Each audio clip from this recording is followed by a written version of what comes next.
every election cycle, I've caved into that framing, lesser of two evils, lesser of two evils. At this point, it's the only rallying cry that the Democratic Party has. Vote for us because the other guy is worse. It's been election cycle after election cycle, the same nonsense. And this time around, I'm not going for it. I'm not gonna fall for it because the one saving grace for the Democratic Party previously was this idea that they're the decent ones. They're the ones who care about people of color. They're the ones who care about brown Americans. And then you see the slaughter of innocent Palestinian civilians with the Biden administration greenlighting it.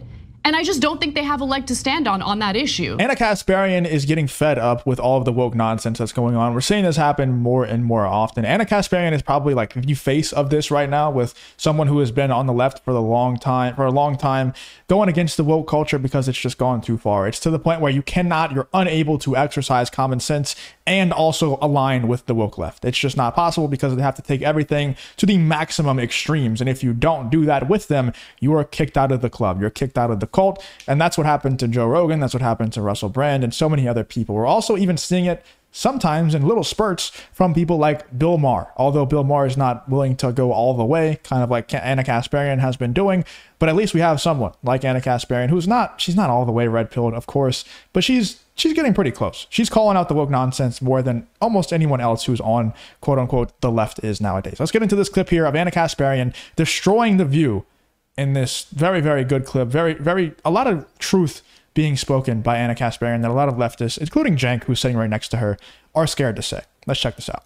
Parties uncomfortable due to differences in political views, or maybe they're discussing something controversial. But the idea is to embrace discourse, and I love the message that you have in that book. And so with that said, I want to embrace some discourse right now by starting off with a question about something that stood out to me on The View when you made an appearance on the show.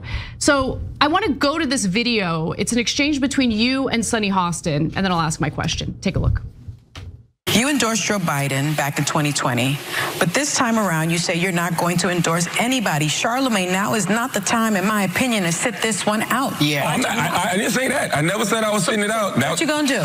I'm definitely voting in November, but what I like to focus on is issues, not individuals. Like, when you have... real quick, I never brought this up before. We've seen this clip maybe once or twice on this channel. Not Ana Kasparian reacting to it, but other people. I like the code switch of Sunni Hostin here. Sunni Hostin always likes to act like, when she's on The View, she always likes to act like she's this sophisticated. I think she graduated from Harvard or something.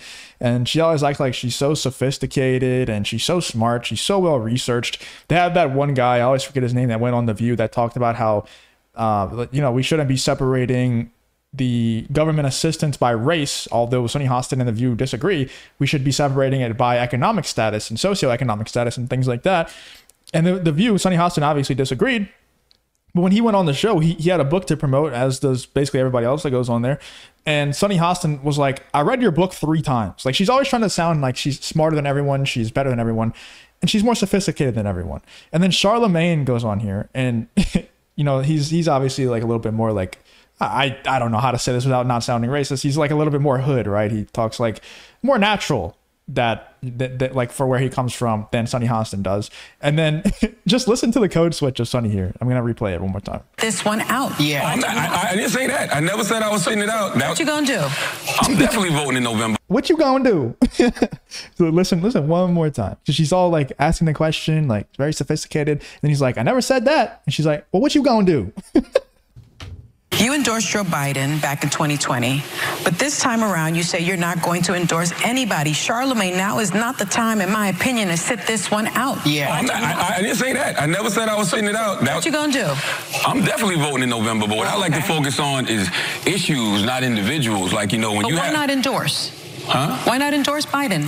Because if I'm sitting here telling my listeners that, you have somebody out there who is a threat to democracy, you have somebody out there who said they want to, suspend the Constitution to overthrow the results of an election. You saw this person, try to lead an attempted coup of this country, and I'm telling people that this guy is a threat to democracy. Have you ever read Project 25? There's only 2 candidates out there. So if I'm saying that about this individual, the choice is clear, right?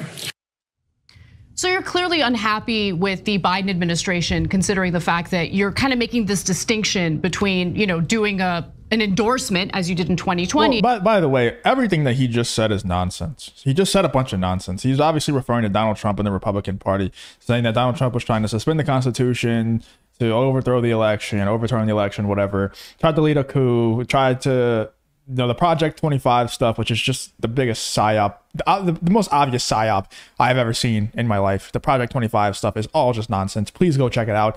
It's all nonsense. It's all just like 19-year-olds making TikToks about how scary Project 25 is. It reminds, like, it's so obviously paid for, like, by the Democratic Party.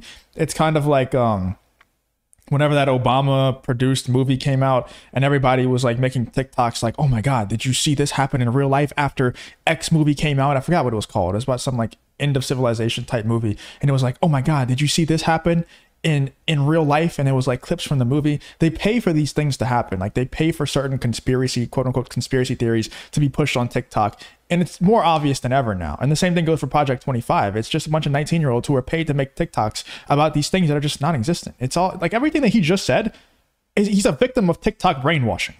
And that's how he's deciding who he's voting for. And that's very, very scary, because I'm sure a lot of people throughout the United States are the same way.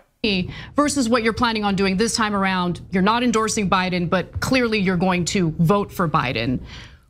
Do you feel that constantly voting for the lesser of two evils, election after election, is going to get Democratic voters to where they want to be in this country, with a party that actually represents their best interests, as opposed to the best interests of, lobbyists, corporations, a foreign government like Israel, which the Biden administration very clearly seems to prioritize over the best interests of his own constituents?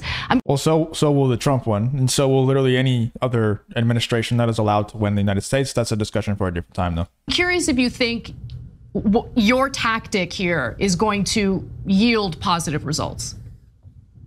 Well, I want to say in 2020, I didn't endorse President Biden either. In 2020, I was on record saying that I am, voting for this administration because of, his vice presidential pick, Kamala Harris. Like, I said that in 2020. So I don't even know where the rhetoric came from that, I'm endorsing, President Biden. And, you use some language just now that I think is so interesting.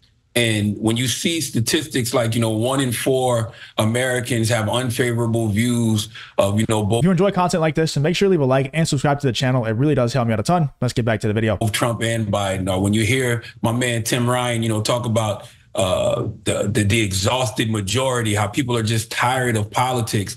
At some point, people got to get tired of choosing between the lesser of two evils, right? Like, I wonder when we even say that, do we even understand what we're saying? Like, if you walked in a room and somebody put two evils on the table, I want you to think of the most evilest things you can possibly think of, and they put them on the table and said, hey, you have to choose between one of these two things. Wouldn't that be a very difficult choice for anybody? Would that be something that you would want to tell people? It's only the lesser of two evils if you're on the left. You ever notice that? It's only people, I guess some right-wingers say that too, but unless you're brainwashed into thinking, oh, Project 25, oh, this one candidate is trying to, suspend the Constitution to overthrow the election. Oh, he tried to lead a coup against the United States and overthrow the government. Unless you're brainwashed by TikTok into thinking those things, you're not really thinking of this as a lesser of two evils situation.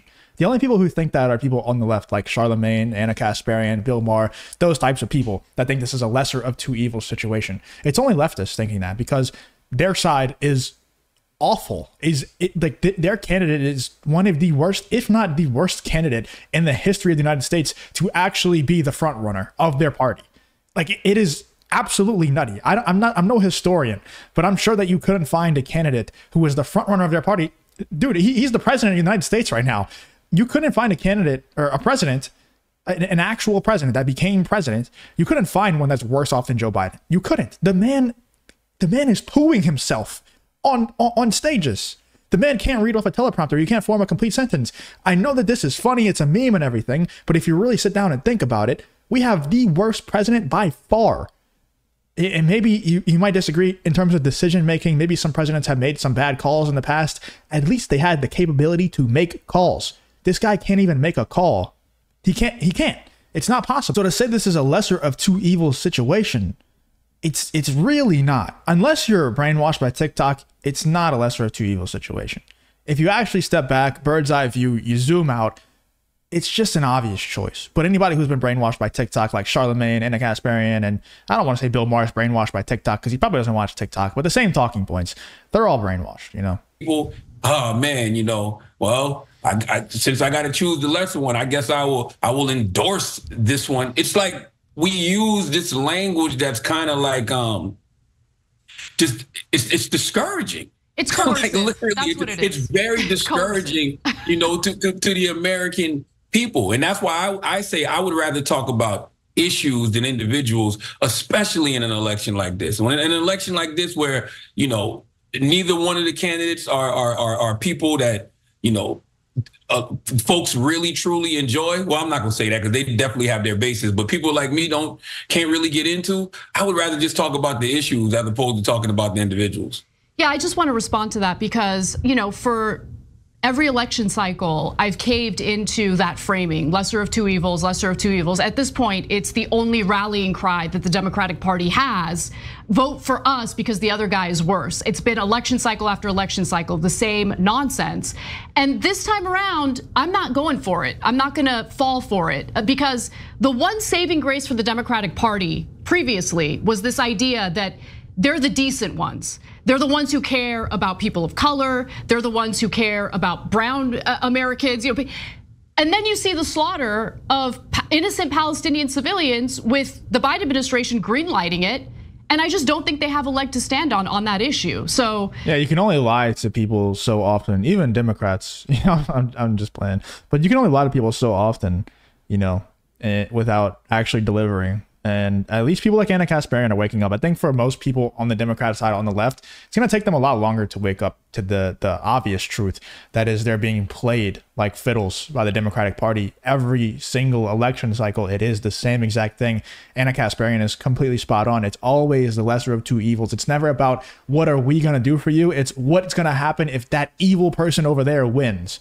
Therefore, you should vote for us because that person over there is just so evil. And then we have this guy over here that's just a shell of a human, but at least he's not that guy. You know, that's how it's been election cycle after election cycle. She's completely correct. It's always the lesser of two evils. Let me know in the comments what you think about Ana Kasparian destroying the View's nonsense and trying to make Charlemagne, you know, endorse Biden. What do you think about Charlemagne's stance on the whole thing? Let me know what you think about this whole Ana Kasparian versus the View situation.